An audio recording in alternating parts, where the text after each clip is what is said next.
We are in part what we remember. We are in part our past. At any given moment, we act on the basis of, in large part, what we remember. And you cannot artificially amputate certain parts of history. Otherwise, we are not able to build for ourselves a decent, dignified future. So this is why it's important.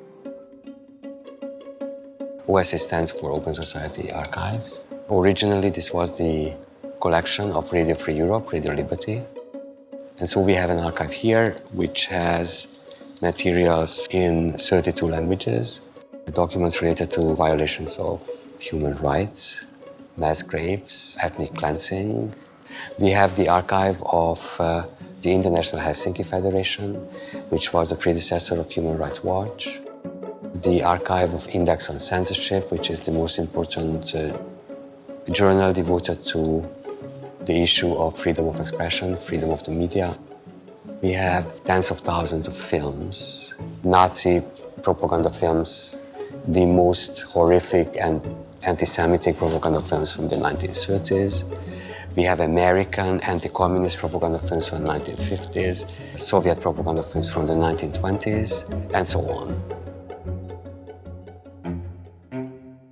This is the main repository of OSA.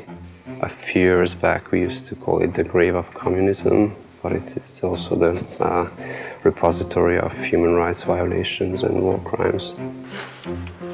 This is a collection of amateur photographs from 1989, taken from the only company for developing films, the giant mammoth company run by the state. As far as we know, this was also a way for the Communist Party and the then government to control private activities of the people.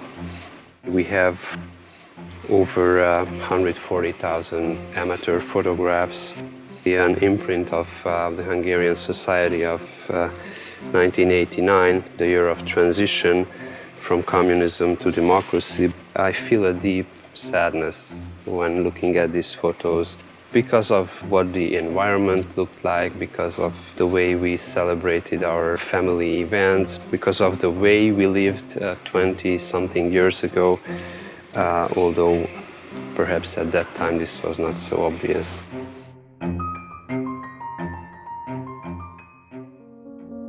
We are not only an archive, but more like a laboratory. We are really interested in ourselves. We are very self-reflective. We are interested about the nature of documents. And you can use the archive even without coming to us. It's a tool for scholars, for researchers, for students, for forensic or legal purposes, for human rights organizations working under extremely dangerous circumstances. So when the police raids the offices of the human rights organization in Chechnya or Zimbabwe, they do not find anything. You can, in this way, merge physically dispersed archives and recreate in this digital universe physical archives that are dispersed in different physical locations in the world. Issue of the past, because of its horrific nature, is still around us. Somehow it's hovering above our head. The fact that something happened already is not a guarantee against its return. As a historian, my duty is to try to help all of us to understand what we did in the past, what happened to us, to learn as much as possible from it, to understand what's happening to us when it happens. You have to live with the feeling that anything can happen again and again and again.